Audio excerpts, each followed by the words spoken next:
Hey guys, Corey B, aka Bing, gonna make a short video today about my recent flight with my new Mavic Air in Oronoco, Minnesota.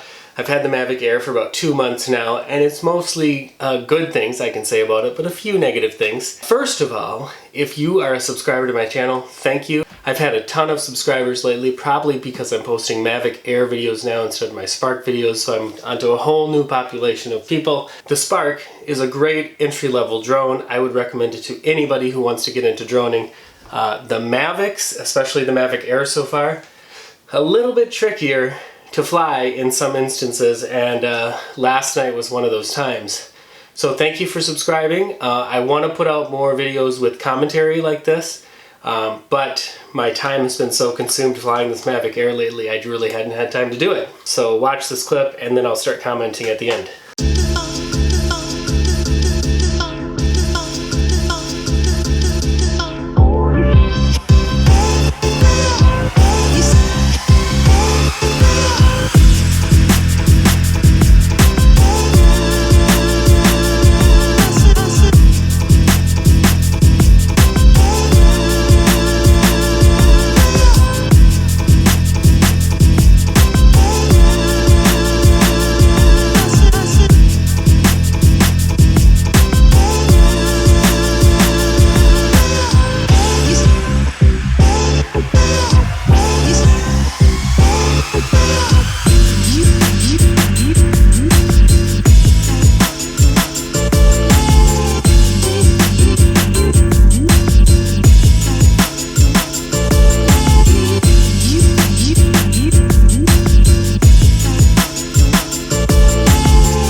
Okay, so the fiance and I are standing on the bridge. As you could see, I did a manual droning. When I was flying up and back, I was getting about 44 miles an hour when I looked at my log on my phone. And if you haven't looked at your logs, definitely do it. You just go to the DJI app, click on flight record, and then you scroll up from the bottom, and you can actually click on that flight record and play back your entire flight. It's very, very handy. Comes in handy to figure out what maybe went wrong with the flight. And I watched this one a couple times since this flight last night. It was about 2,500 feet away, so almost a half a mile. I got the battery error that pops up at like 25% or something like that. I flew it back a little bit farther and then I decided to come back in. Now, in retrospect, I should not have flown back that far. For a couple reasons. One, now that I know that once you hit 13% on the battery, that you pretty much lose a lot of functionality over the drone. I had never had it out that far when I got that low on the battery, so that is a very, very important piece of information to take away from this video. But also, when I got back there was nothing else to add to the shot. I had 20% on the battery left. So I thought, okay, I took it from 30% to 20%. I should be able to easily get it back to the bridge where I was standing in another 10% to leave the minimal 10% on the battery to land.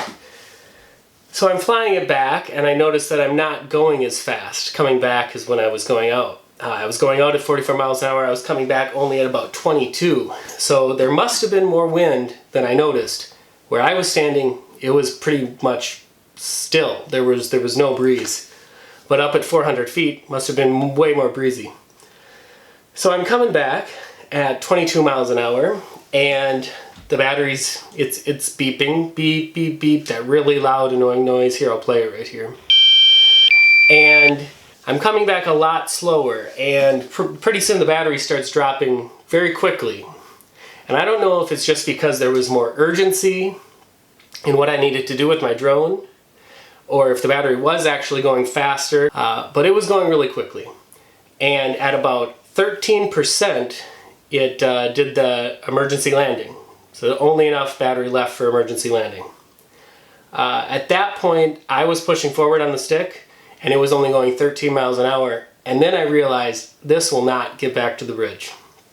I'm glad that I had a lot of experiences with my Spark before I started flying my Mavic Air, because as an amateur pilot, you'd probably be lying to yourself thinking that you could get back to the bridge.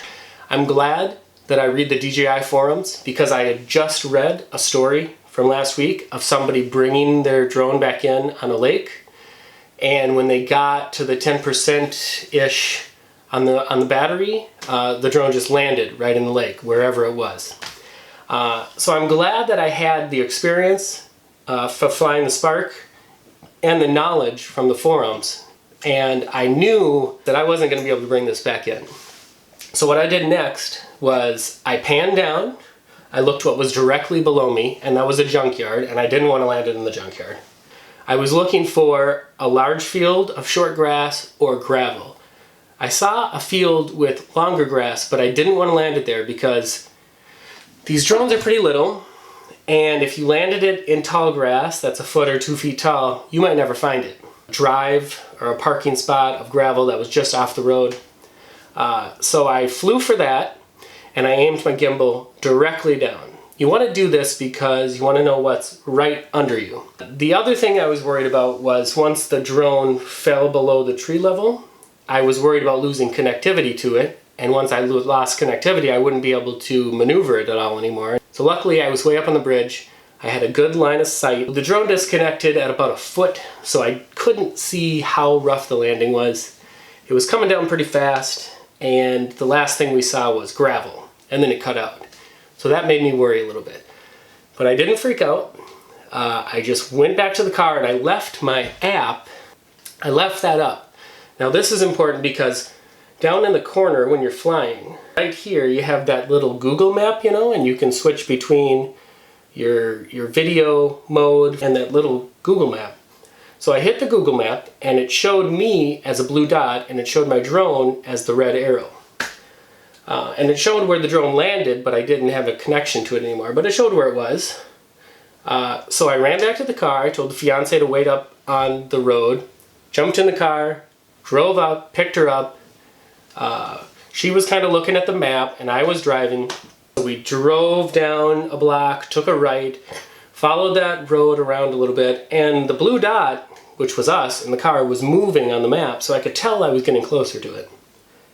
When we drove up to that little gravel patch, she was on the passenger side, so she looked out, she said, "I see it."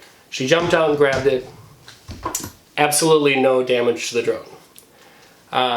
So what's important to take away here is don't freak out.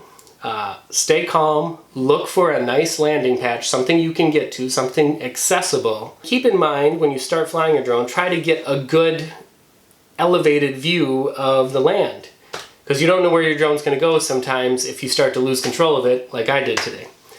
What else? Don't rush it. I think partially what's to blame was I was trying to show up to the bridge to get sunset shots. We showed up a little late because too many things going on, and when I got there the sun was already down. I was rushing it because I wanted to get the shots in before it got dark. I always have problems with my drones when I try to rush a shot. So take your time, make sure you have plenty of time, and don't be afraid to switch out batteries. Keep plenty of batteries for your drone, keep them with you, keep them charged up. And when you get down to 30%, switch them out. Don't try to push it and get those shots where you might not be able to get it. The other thing to keep in mind, when your drone battery on your Mavic Air gets to 13%, you will lose a lot of control. It'll start landing and you can kind of maneuver it a little bit back and forth where you want it to land, but it's going to land and there's nothing you can do about it. I think I was used to the Spark. The Spark, really, you can control it and go high speed, low speed, sport mode, all over the place when it's landing. And the Mavic Air you cannot. I'm glad I read that story in the forum last week about the drone landing in the lake because they had no control over it. That really helped me out. I didn't try to push it. Practice. Practice makes perfect. I'm glad that I flew my DJI Phantom 3 Standard quite a bit. My Spark, I had a few minor bumps and bruises here with the Spark, but nothing major. It never really got out of my control or went away. Happened with the Mavic Air. I'm not blaming the Mavic Air. Every piece of technology has its quirks. It's just knowing what those quirks are. Franklin's in. It's knowing what those quirks are and being able to handle them and having the experience as a drone pilot to not freak out. Stay level-headed. Don't freak out. Use your experience and land it safely. Alright, thanks for watching today, guys. See you later.